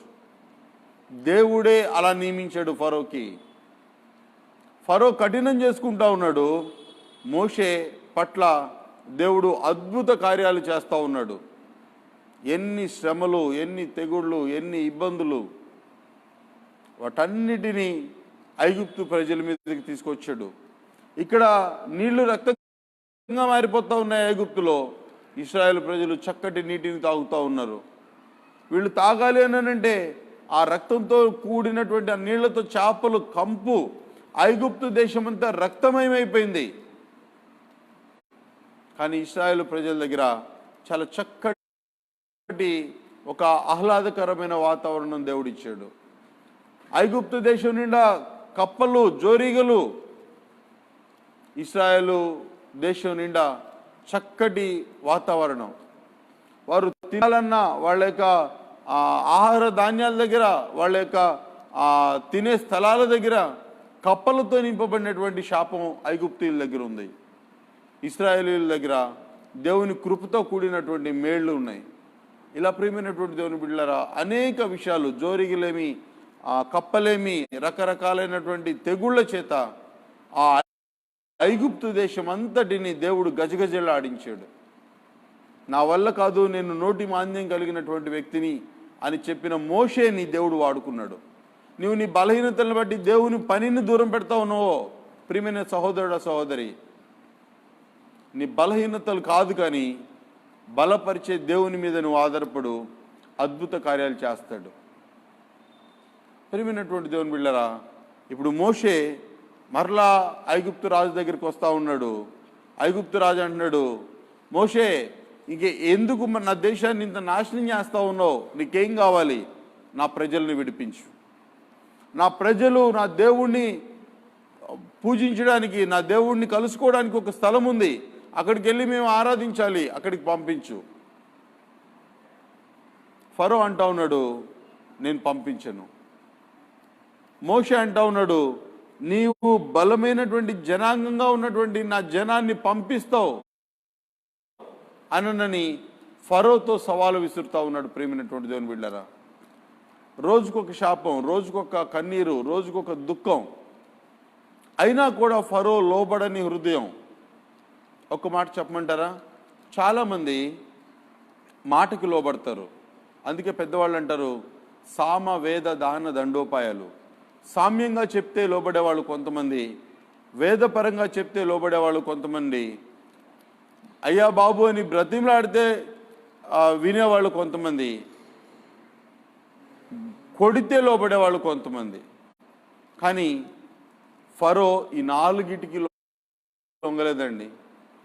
సామ్యంగా చెప్పాడు మోషే, పంపించవయ్యానని, వినలేదు. వేదపరంగా చెప్పాడు, మా దేవునికి మేము మొక్కుబడి చెల్లించాలి, పంపించు అనని, వినలేదు. దైన్యంగా అడిగాడు, పంపించు అనని, అక్కడ కూడా వినలేదు. దండోపాయం దేవుడు ఇచ్చాడు. ఆ ఐగుప్తు దేశాన్నంతటిని దేవుడు ఒక్కసారిగా కదిలించేసేసాడు. ఐగుప్తీయులు అప్పుడు దాకా తమ బలం మీద, తమ గుర్రముల మీద, తమ రౌతుల మీద, తమ జ్ఞానం మీద ఆధారపడేవాళ్ళు. వాళ్ళు శకునాలు చూసేవాళ్ళు. వాళ్ళు శకునం చూస్తే ఇంకా అది జరిగిపోవాలంతే. అలాంటి జ్ఞానవంతులు సైతం మోషే ముందు నిలవలేక పడిపోయారండి. వాళ్ళు పారిపోయారు. వాళ్ళు మోషేతో నిలబడలేని పరిస్థితిలోకి వచ్చేసారు. ఫరో కూడా మోషే వస్తున్నాడు అనంటే వణికిపోయే పరిస్థితిలోకి ఫరో వచ్చేసాడు. అయినప్పటికీ ఫరో తన హృదయాన్ని కఠినం చేసుకుంటా ఉన్నాడు. చివరికి ప్రియమైనటువంటి దేవుని బిడ్డలారా, ఆ చివరి 10వ తెగులు అనేటటువంటి తెగుల్ని ఆ దేశం మీదకి పంపించినప్పుడు, గత కాలంలో వడగండ్ల చేత, కప్పల చేత, నీటి చేత రకరకాలుగా ఆ దేశపు పంటలు, కూర మొక్కలు అన్నీ నాశనం అయిపోయాయి. అంతా ఆ దేశమంతా అల్లకల్లోల పరిస్థితిలోకి వచ్చేసింది. అయినా కూడా ఫరో లోబడలేదండి. చివరాఖరికి దేవుడు అంటా ఉన్నాడు, ఈరోజు ఖచ్చితంగా ఫరో మిమ్మల్ని పంపిస్తాడు. నేనే దేవుడని అననని ఫరో తెలుసుకుంటాడు. ఇదే చివరి హెచ్చరిక అనని దేవుడు చెప్తాడు. అదే విషయం మోషే ఫరోకి చెప్తాడు. ఫరో అంటాడు, ఇంకా నీవు నా మొహం చూడడానికి నేను ఒప్పుకోను మోషే, నువ్వు వెళ్ళిపో అని అంటాడు. మోషే కూడా అదే దినాన అదే చెప్తాడు, ఇంకెప్పటికీ నా మొహం చూపించను ఫరో, ఇదే లాస్ట్ అండ్ ఫైనల్ అని అన్నాడు. వెళ్ళిపోయాడు. ఆ రాత్రి ప్రియమైనటువంటి దేవుని బిడ్డలారా, ఐగుప్తు దేశం అంతటి మీదకి మరణదూత వచ్చింది. ఇశ్రాయేలు ప్రజలకి ఆల్రెడీ దేవుడు ఒక హెచ్చరిక ఇచ్చాడు, మీరు పస్కా పశువును వధించండి, మీ గుమ్మముల మీద రక్తం రాయండి, ఈ కీడు తొలగిపోయే వరకు మీరు ఇళ్లలోనే ఉండండి, ఎవరు బయటికి రావద్దు అని చెప్పాడు. ఐగుప్తు దేశం మీద అంతటికి మరణదూత వచ్చింది. ప్రతి ఇంట్లో, ప్రతి జీవం కలిగినటువంటి జంతువుల్లో, సమస్తమైన వాటిలో జ్యేష్ఠమైన దానిని ఆ మరణదూత చంపేసింది. వాళ్ళు తెల్లారి లెగిసి చూస్తే ఫరో ఇంటి మొదలుకొని అల్పుడైనటువంటి ఇంటి వారి వరకు ప్రతి ఇంటిలో మరణదూత ఆ మరణాన్ని పంపించినప్పుడు ఆ రోదనల చేత, ఆ వేదనల చేత భూమి దద్దరిల్లిపోయిన పరిస్థితి. దేవుని శాపం నీ మీదకి అలా రాకముందే దయతో నువ్వు దేవుని పాదాలు పట్టుకో. ప్రియమైనటువంటి దేవుని బిడ్డలారా, ఇప్పుడున్న పరిస్థితులు కూడా శరవేగంగా అలానే మారిపోతూ ఉన్నాయి. మనుష్యుడు కఠినం చేసుకుంటూ ఉన్నాడు ఫరో వలె, కానీ దేవుడు అవకాశం ఇస్తూ ఉన్నాడు మోషే ద్వారా. ఈనాడు సేవకుల ద్వారా అనేకులకి దేవుడు అవకాశం ఇస్తూ ఉన్నాడు. ఫరో వలె నువ్వు కఠినం చేసుకుంటున్నావా? ఆ రాత్రి జరిగిన సంఘటనకి ఆ దేశమంతా బిత్తరపోయింది. ఫరో తన సైన్యం అందరూ ఇక ఇశ్రాయేలు ప్రజల్ని పంపించడానికి ఇష్టపడతా ఉన్నారు. ఒక బలమైన జనాంగంగా 73 మంది లేదా 72 మందితో ఐగుప్తులోకి యోసేపు ద్వారా రాబడినటువంటి జనాంగం 6 లక్షల కాల్బలంతో బలమైన జనాంగంగా వాళ్ళు ఐగుప్తుని విడిచి వెళ్ళిపోతూ ఉన్నారు. అదే కదా మనం ఆదికాండంలో ప్రవచనం చూసుకున్నాం. నీ 4వ తరం వారు ఇక్కడ 4వ తరం వరకు ఇక్కడ ఈ రాజు చేతిలో ఉంటారు. తర్వాత బలమైన జనాంగంగా వాళ్ళు వెళ్ళిపోతారు. అబ్రహాం చనిపోయాడు, ఇసాకు చనిపోయాడు, యాకోబు చనిపోయాడు, తన కుమారుడు యోసేపు చనిపోయాడు. 4 తరాలు అయిపోయాయి. ఇప్పుడు దేవుడు బలమైన జనాంగంగా తన జనాంగాన్ని తీసుకువెళ్ళిపోతూ ఉన్నాడు. మాట ఇచ్చిన దేవుడు నెరవేర్చాడు. ప్రేమైనటువంటి దేవుని బిడ్డలారా, మాట తీసుకున్న వ్యక్తి చచ్చిపోయాడు, కానీ ఇచ్చిన దేవుని మాట నెరవేరుతూ ఉంది. ఎన్ని యుగాలైనా, ఎన్ని సంవత్సరాలైనా, 100 సంవత్సరాలైనా దేవుడు ఆ మాటను నెరవేరుస్తాడు. మరి దేవుడు నీకు ఎలాంటి మాట ఇస్తూ ఉన్నాడు? దేవుని దగ్గర నువ్వు ఎలాంటి వాగ్దానం పొందుకున్నావు? రక్షించబడ్డాను అన్న నిశ్చయత నీకుందా? ఈ విపత్తు నుంచి దేవుడు నిన్ను కాపాడుతాడు అన్న నిరీక్షణ నీకుందా? ఉంటే ఈ సాయంత్రకాల సమయంలో దేవుడు నీకు అవకాశం ఇస్తూ ఉన్నాడు. ఆనాడు ఇశ్రాయేలీల మొరను విని వారిని అంగీకరించి వారిని విడిపించడానికి ఒక వ్యక్తిని పంపించినట్లుగా దేవుని సేవకుల ద్వారా ఈ మాటలు నీకే హెచ్చరిక ఇస్తూ ఉన్నాడు. నిన్ను విడిపించాలని దేవుని ఉద్దేశమై ఉంది. ప్రియమైనటువంటి దేవుని బిడ్డలారా, ఆనాడు దేవుడిచ్చిన అధికారాన్ని ఫరో దుర్వినియోగం చేసుకున్నాడు. కాబట్టే ఒక శాపగ్రస్తమైన ఫరోలాగా ప్రపంచ చరిత్రలో నిలిచిపోయాడు. యోసేపు దగ్గర ఉన్నటువంటి ఫరో అలా లేడండి. తన అధికారాన్ని యోసేపుకి ఇచ్చాడు. ఒక మంచి ఫరోగా తన దేశాన్ని కాపాడుకోగలిగినటువంటి ఒక శ్రేష్టమైనటువంటి ఫరోగా తాను మిగిలిపోయాడు. మరి ఏ ఫరోలాగా, ఏ వ్యక్తిలాగా నువ్వు ఉండాలనుకుంటున్నావు? నేను ఆ మాటలు ముగించడానికి ఇష్టపడతా ఉన్నాను. బలమైన జనాంగంగా వాళ్ళు అక్కడి నుంచి వెళ్ళారు. ఆ తర్వాత ఫరో వాళ్ళంతా మరలా తమ హృదయాలను కఠినం చేసుకున్నారు. వాళ్ళని తరమడానికి ఎంతో రౌద్రంతో, కోపంతో వాళ్ళు తమ గుర్రాలను, రథాలను వేసుకొని ప్రతి ఇంటి నుంచి ఒకడు బయలుదేరాడు. వీళ్ళు చక్కగా స్తుతిగానాలు పాడుకుంటూ ఇశ్రాయేలీలు వెళ్తూ ఉన్నారు. ఒక సమయం వచ్చింది, ముందేమో ఎర్ర సముద్రం, వెనకేమో క్రోధంతో, రౌద్రంతో నింపబడిన శత్రువు. ఇప్పుడు ఇశ్రాయేలీలు అంటున్నారు, మోషే, ఐగుప్తులో సమాధులు లేవని మమ్మల్ని ఇక్కడికి తీసుకొచ్చావా? దేవా, నన్ను ఏం చేయమంటావనని మోషే ప్రార్థన చేస్తూ ఉన్నాడు. ప్రియమైనటువంటి దేవుని బిడ్డలారా, బలమైన సముద్రాన్ని ఒక్క మాట ద్వారా ఆరిన నేలగా మార్చగలిగిన శక్తి గల దేవుడు మన దేవుడు. ఆరిన నేలలో ఈ 6 లక్షల కాల్వలో నడుచుకుంటా వెళ్ళిపోయారు. వీళ్ళు అవతలికి దాటుతూ ఉన్నారు. సముద్రం ఉంది, మోషే మమ్మల్ని సమాధులు లేవని ఇక్కడికి తీసుకొచ్చావా అన్నారు. కానీ దైవజనుడైనటువంటి మోషే దేవుని మాటను బట్టి ఆరిన నేలను సముద్రంలో 2 పాయలుగా చీల్చడం జరిగింది. ఇశ్రాయేలు ప్రజలు సముద్రం దాటి, ఎర్ర సముద్రం దాటి అవతలకు వెళ్తూ ఉన్నారు. ఫరో సైన్య సమూహం అంతా నడి సముద్రంలోకి వచ్చేసారు. ఇప్పుడు 2 పాయలుగా చీల్చబడిన ఆ సముద్రం చక్కగా మూతవేయబడింది. ఎవరైతే ఉక్రోషంతో, రోషంతో అక్కడికి వచ్చారో వారందరూ సమాధి చేయబడ్డారు. ప్రియమైనటువంటి దేవుని బిడ్డలారా, వారందరూ సమాధి చేయబడ్డారు. అధికారం దేవుడిదైనప్పుడు రెండో ఫరో అధికారాన్ని ఉపయోగించుకొని దేవునికి అనుకూలంగా ఉంటే బహుశా ఈ ఫరో కూడా చాలా చక్కగా ఉండేవాడేమో. కానీ ఈ ఫరో అధికారాన్ని దుర్వినియోగం చేశాడు. తద్వారా ప్రపంచ చరిత్రలో తాను ఒక చెడ్డవాడైన ఫరోగా మిగిలిపోయాడు, కఠినుడైన ఫరోగా మిగిలిపోయాడు. తన దేశ క్షేమాన్ని నాశనం చేసిన ఫరోగా తాను మిగిలిపోయాడు. ప్రియమైన దేవుని బిడ్డలారా, నా మాటలు నేను ముగిస్తాను.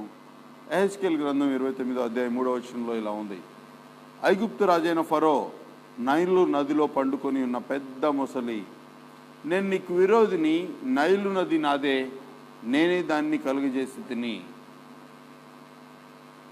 నదిలో ఉన్నంత వరకే ముసలి యొక్క బలం, నది నుంచి బయటకు వచ్చిన తర్వాత దాని బలం దేనికి పనికిరాదు. ప్రియమైనటువంటి దేవుని బిడ్డలారా, దేవుడు అంటున్నాడు, నైలు నది నాదే, ఆ అధికారం ఇచ్చింది నేనే, ఆ స్థానంలో నిన్ను కూర్చోబెట్టింది నేనే. ఈరోజు నువ్వు గ్రహిస్తున్నావో లేదో, నీకు ఇవ్వబడిన అధికారం అది దేవునిది. దాన్ని దుర్వినియోగం చేసేవా, ఫరోకు పట్టిన గతే నీకు పట్టింది. దానిని ఉపయోగించుకున్నావా, రెండో ఫరో ఎలా అయితే తన అధికారాన్ని యోసేపుకి ఇచ్చి తన దేశాన్ని కాపాడుకున్నాడో అలాంటి గొప్ప చరిత్ర నీ జీవితంలో ఉండిపోద్ది. కాబట్టి గమనించుకో, అధికారాన్ని సద్వినియోగం చేసుకొని దేవుని చేత బలా మంచి నమ్మకమైన దాసుడు అని పిలిపించుకుంటావో, అధికారాన్ని దుర్వినియోగం చేసుకొని చరిత్రలో చెడ్డవాడిగా మిగిలిపోతావో జ్ఞాపకం చేసుకో. నేను ఆ మాటలు ముగిస్తూ ఉన్నాను. మొదటివాడైనటువంటి ఫరో తన యొక్క అధికారాన్ని బలహీనుల మీద చూపించాడు. బలవంతుడైన దేవుడు అతని చెర నుంచి విడిపించాడు. రెండో వాడైనటువంటి ఫరో తన అధికారాన్ని తన దేశ క్షేమం కొరకు వాడాడు. చరిత్రలో ఒక మంచి జ్ఞాని అయినటువంటి ఫరోగా మిగిలిపోయాడు. మూడో వాడైనటువంటి ఫరో తన అధికారాన్ని దుర్వినియోగం చేశాడు. చరిత్రలో తనొక శాపగ్రస్తమైనటువంటి రాజుగా మిగిలిపోయాడు. ముగ్గురు ఫరోలు నీ ముందుంటా ఉన్నారు. ఏ వ్యక్తివిగా నువ్వు ఉన్నావు? నేను బలవంతుడిని, బలహీనుల్ని నేనేం చేసినా చెల్లిద్ది అనే ఫరోలాగా ఉన్నావా? నా దేశ క్షేమం కొరకు నా అధికారాన్ని ఇంకొకరికి ఇచ్చి నా దేశాన్ని కాపాడుకుంటాను అన్న జ్ఞాని అయిన ఫరోలాగా ఉన్నావా? దుర్మార్గంగా, దుష్టుడిగా నా దేశ క్షేమం ఎలా అయిపోయినా నాకు పర్వాలేదు, నేను అనుకున్నదే నెరవేరాలి అనుకున్నటువంటి మూడో ఫరోలాగా నువ్వు ఉంటావా? జ్ఞాపకం చేసుకో. ప్రభు ప్రేమను బట్టి నేనైతే రెండో ఫరోలాగా, ఒక జ్ఞాని అయిన ఫరోలాగా, అధికారము ఎవరు చేసినా పర్లేదు, నా దేశం క్షేమంగా ఉండాలి అని కోరుకునే ఫరోలాగా నువ్వు ఉండాలని నేను కోరుకుంటా ఉన్నాను. చిన్న ప్రార్థన చేసుకుందాం. ప్రార్థన. పరిశుద్ధ ప్రభు, మీ నామానికి వందనాలు. ఈ దినం ఈ విశ్వాస యాత్ర ఛానల్ ద్వారా మీరు ఇచ్చినటువంటి చక్కటి అమూల్యమైన సందేశాలను బట్టి కృతజ్ఞతలు. ప్రియులారా, దేవా, ఈ ప్రియమైనటువంటి ఈ సమయాన్ని, దేవా, ఈ ఉన్నతమైన సమయాన్ని దేవా నా తను మీరు మాకు ఇచ్చినందుకే కృతజ్ఞతలు. బిడ్డలు ప్రార్థిస్తూ ఉన్నప్పుడు వారి హృదయం ఎక్కడ కఠినం చేసుకోకుండా, ఫరో వలె దేవా తన్ని తాను కఠినం చేసుకొని మీ శాపానికి గురవకుండా లోబడగలుగుటకు సహాయం చేయండి. మీ ప్రేమను అర్థం చేసుకునే బిడ్డలుగా ప్రతి బిడ్డని ఉంచుమని, ఘనత మహిమ ప్రభావాలు మీరు పొందమని యేసువారి ప్రశస్త నామంలో స్తుతించి ప్రార్థిస్తున్నాం మా తండ్రి. ఆమేన్. ప్రియులారా, ఈ లైవ్కి సహకరించినటువంటి తమ్ముడు అనిల్ అండ్ టీంకి నా ప్రత్యేక వందనాలు. దేవుడు మిమ్మల్ని బహుగా దీవించును గాక. మీకు ఏదైనా ప్రార్థన అవసరతలు ఉంటే తప్పకుండా మమ్మల్ని మీరు సంప్రదించండి. మా సెల్ నెంబర్ 6362218163. ప్రభు మిమ్మల్ని బహుగా దీవించును గాక. ఆమేన్.